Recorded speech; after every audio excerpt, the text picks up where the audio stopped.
Saya sendiri, saya merasa Golden Voice lebih ke arah karakter.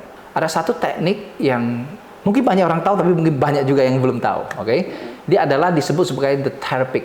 Ini paling gampang ya, banyak cara sebenarnya. Ya, ini untuk orang awam dulu. Pelatihnya TV juga bisa gitu.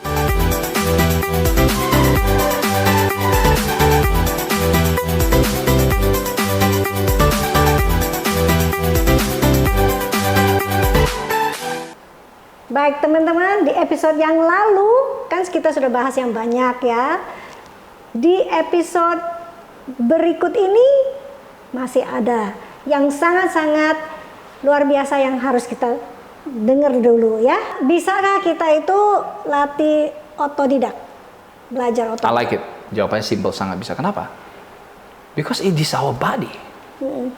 Ini badan kita gitu. Ini alat musik yang paling keren.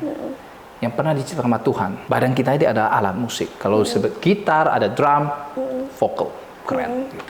Dan itulah menurut saya muncul istilah talented itu. Ya toh? Orang talented itu sebenarnya ya, salah satu yang paling menonjol adalah mereka punya satu ability, kemampuan. Yaitu mimicking, meniru suara. Dia kalau nonton, Mickey Mouse, dia bisa jadi Mickey Mouse, ya toh? Count Dracula, dia bisa jadi Count Dracula. Apa efeknya? Apa kelebihan dari bisa mimicking? Begini, contoh bayangkan dia masih 4-5 tahun, maybe atau 6, dia nonton film TV, ada orang nyanyi. Ya kan? Udah tahu dong selanjutnya. Yang nyanyi dengan suara, contoh ya, dengan suara sedikit hidung tapi keren gitu, kayak hello, la la la la la. Contoh.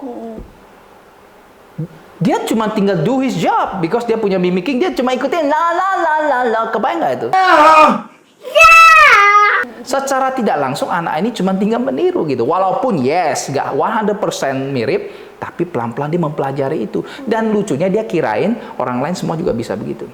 Kan banyak yang ngeklaim tuh kayak, oh dia keluaran dari sekolah ini, sekolah itu. Kalau dia talented sebenarnya ya, maaf, tidak perlu bangga gitu loh.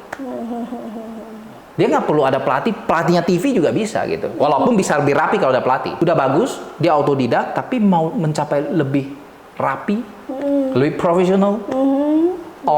Karena pelatihan juga bukan cuma talk about nyanyi, ada vocal style, ada explore your talent. Itu semua bisa dilakukan di pelatihan. Terkadang kita itu ya keasikan. Karaoke seandainya. Terus besok hari bangunnya suaranya kok serak. What happened? Mungkin kenapa bisa exhausted semacam begitu, capek suaranya, hilang gitu, cedera lah. First thing first, penyanyi juga bisa begitu. Orang suka kirain, kalau seorang penyanyi tidak begitu. Mereka ada batasnya, cuman lebih durable aja, lebih tahan banting semacam begitu, oke? Kalau hajar terus, ya tetap kena juga, yaitu exhausted tadi. Memang orang yang latihan ya sangat terlatih. Bedanya adalah mereka bisa ngurangin resiko itu. Kontrol diri atau kontrol diri pasti ada teknik, teknik ya. Kalau you bernyanyi dengan nafas yang benar, of course, you nggak neken tenggorokannya, you nggak menyiksa tenggorokan. Namanya juga support, ya toh? Artinya support adalah membantu semacam gitu. Tenggorokan bekerja cuma sebagian, ya toh? Banyak orang bilang tenggorokan tidak kepake, itu salah. Tetap kepake, cuma dibantu. Kebayang nggak ringannya? Atau kita bernyanyi ternyata udah di mix, lebih split.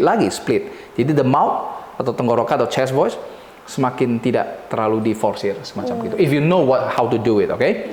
Dimana mix adalah splitting antara mulut dan hidung resonansinya, contohnya.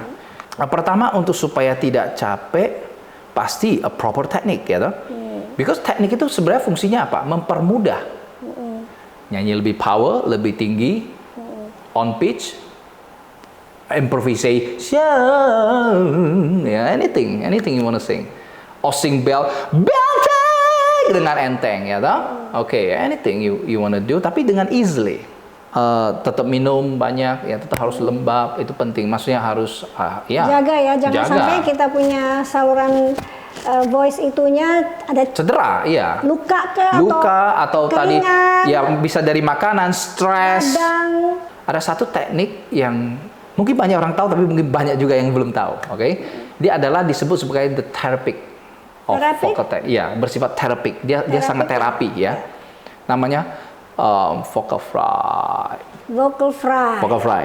Nah, vocal fry ini saya agak susah peragain sekarang karena sempat ngomong. Kalau di pagi-pagi, tebal sekali. Nah, kalau terbiasa, kita punya kebiasaan melakukan ini setiap pagi, dia bisa menenangkan pita suara kita. Oh, really? Yeah, it's very relaxing. Seperti lagi gurgling gitu ya? Yeah, I can talk with this, and this is very relaxing.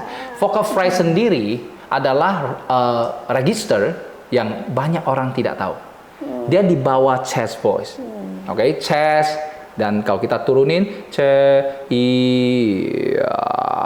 this is vocal fry.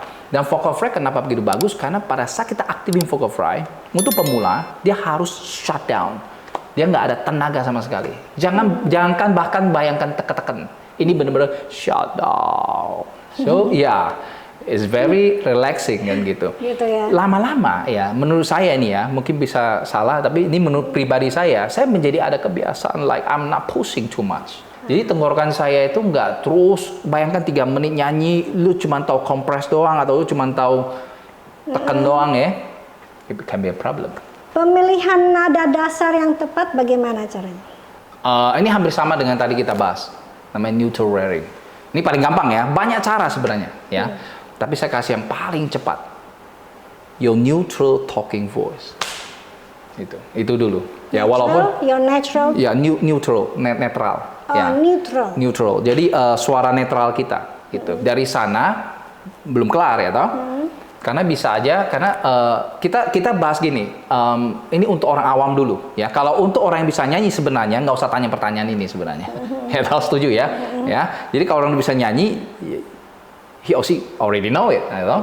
Oke. Tapi untuk orang awam, dari suara berbicara, contoh saya suara berbicara begini. Anggap aja kita tentuin tuh tadi kia di mana. Saya naikin dikit atau turunin dikit. That's the key.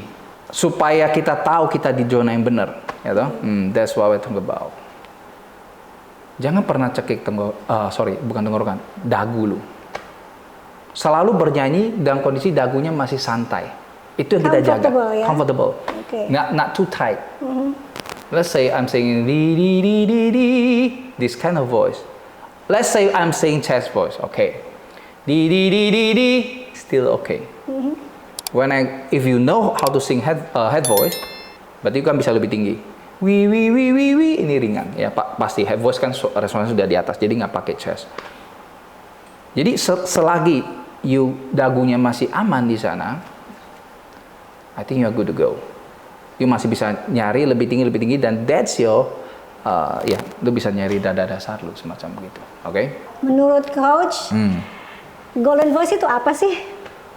Kalau kita buka buku atau Google, saya langsung ke sana aja. Apapun itu yang cari source-nya ya. Jawabannya pasti gini. Tidak ada yang jelas. Kenapa? Dia bisa tulis begini. Penyanyi yang mempunyai suara yang paling unik, itu satu pasti. Unik ya? Unik. Ya. Tapi saya paling setuju yang ini sebenarnya, yang suara paling unik ini. Kedua, penyanyi yang bisa mengontrol pitch-nya dengan luar biasa melebihi orang lain. Okay. Biasa begitu. Okay. Terus, penyanyi yang punya power yang aneh. Yang semacam beyond every singers yang ada di maybe on this earth, ya toh? Bahkan ada istilah namanya spinto soprano yang bisa memuntahkan emosinya begitu gilanya semacam begitu. Penyanyi yang bisa menyanyikan tempo yang begitu luar biasa dan menceritakan phrase-nya dengan begitu luar biasa. Seperti rapper gitu. No. Telling a story kayak seorang Aretha Franklin. Aretha Franklin tuh kalau nggak salah ya ceritanya, saya baca dari kecil udah berat sekali hidupnya. Mamanya ya selingkuh, papanya terus itu segala macam. Jadi hidupnya berat sekali. Jadi pernah ditanya kenapa lagu lu begitu bagus?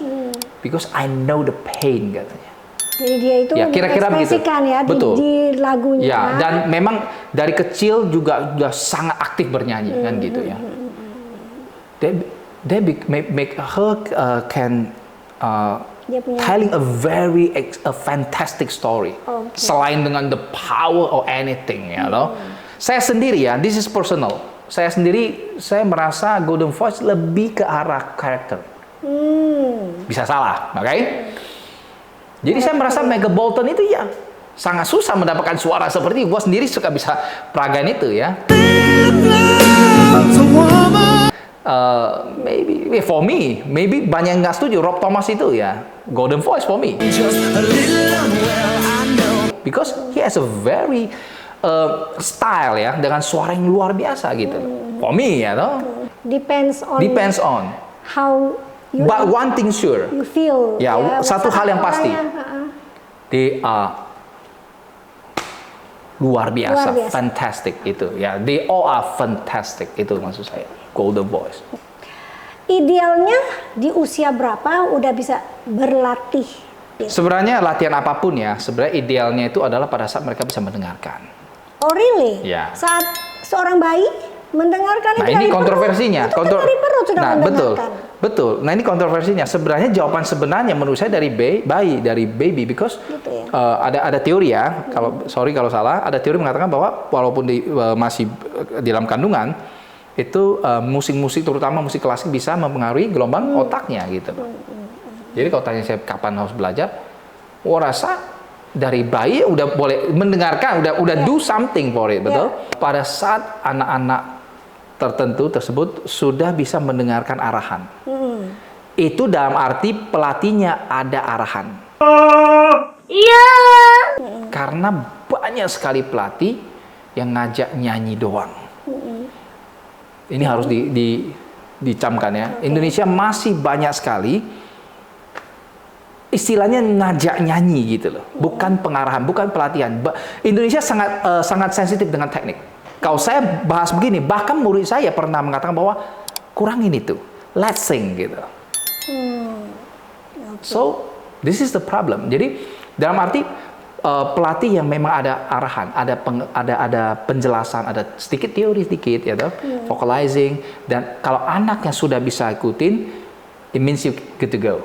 Biasanya kalau saya pukul rata itu di umur 4 udah mulai bisa. Let it go, let it go. Tuh.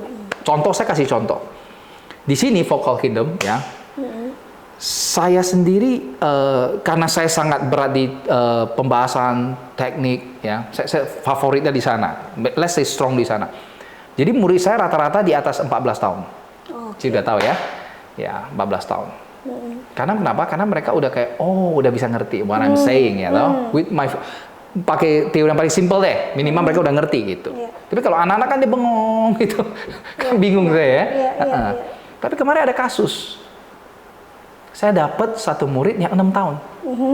Ya, lucu 6 tahun.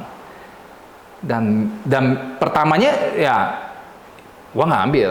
Oh, kelasnya di depan gitu kan, ada khusus. Bukan berarti di kelas anak-anak di vokal ini tidak ada teori, bukan ya. Tapi cara penyampaiannya beda. Ya toh, lebih playful segala macam. Itulah.